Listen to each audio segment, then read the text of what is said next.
Well, there was a bankruptcy in 1933, which was the real reason why they created the Great Depression of 29. To get people to beg for social insurance. Now, here in Canada, we call it social insurance. In the United States, they fought revolutionary wars and they fought civil wars, and they understood that security was a better word. It sounded better to the Americans, and so to sell it to the Americans, they called it social security.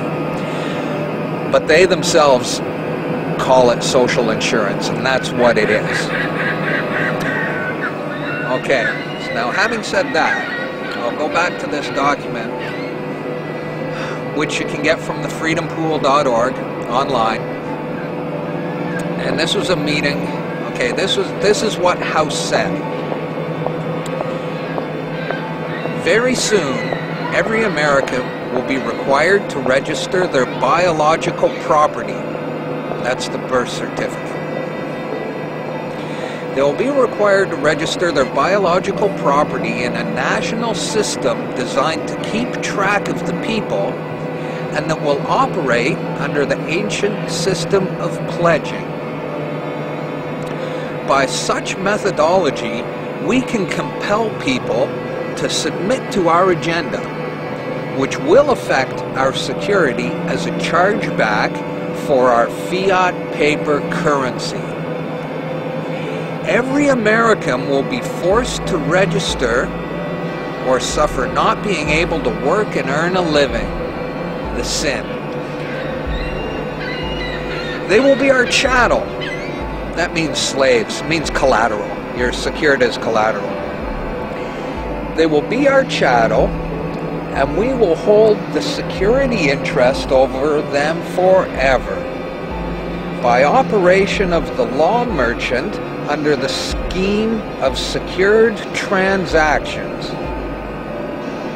Americans, by unknowingly or unwittingly delivering the bills of lading to us, will be rendered bankrupt and insolvent, forever to remain economic slaves through taxation, secured by their pledges, the birth certificate. They will be stripped of their rights and given a commercial value designed to make us profit, and they will be none the wiser. For not one man in a million could ever figure out our plans. And if by accident one or two would figure it out, we have in our arsenal plausible deniability. After all, this is the only logical way to fund government, by floating liens and debt to the registrants in the form of benefits and privileges. This will inevitably reap us huge profits beyond our wildest expectations and leave every American a contributor to this fraud, which we will call social insurance.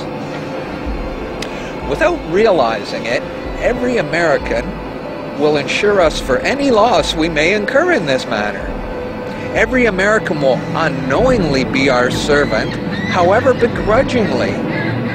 The people will become helpless, and without any hope for their redemption, we will employ the high office of the president of our dummy corporation to foment this plot against America.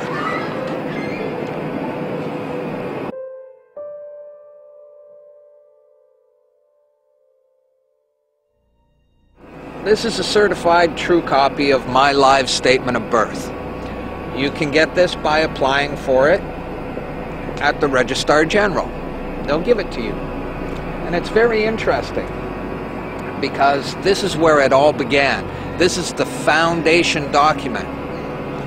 All identification is generated from this document.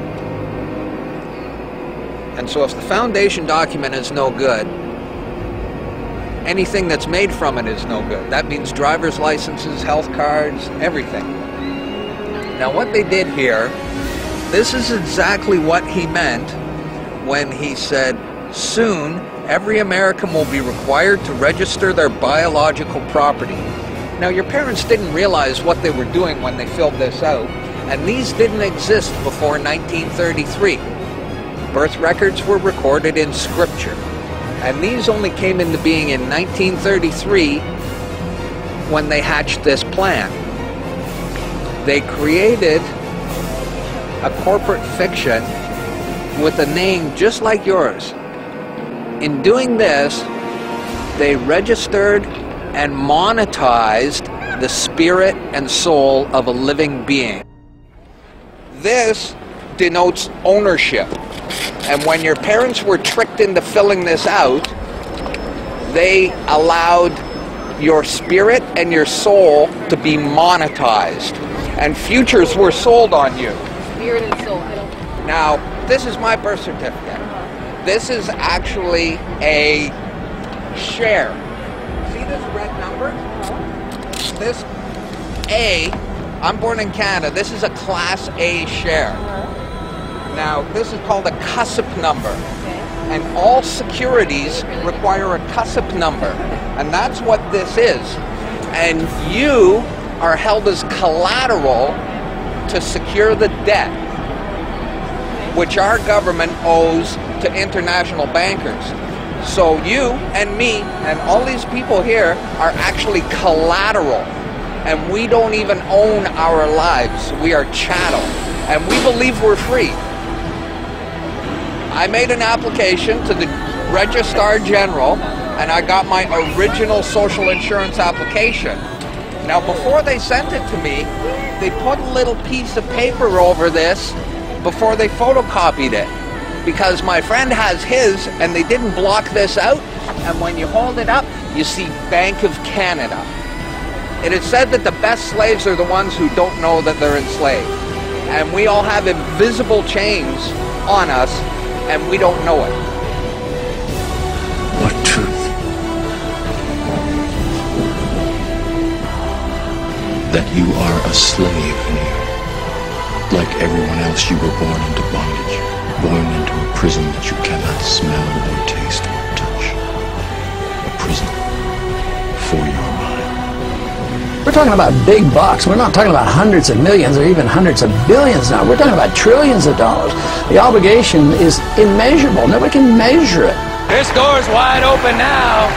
It's gonna happen, whether you like it or not. Do you notice that they have the same amount of ink on them? Do you notice that they're made out of the same virtually worthless stuff? It's paper. Did you get it? It's paper.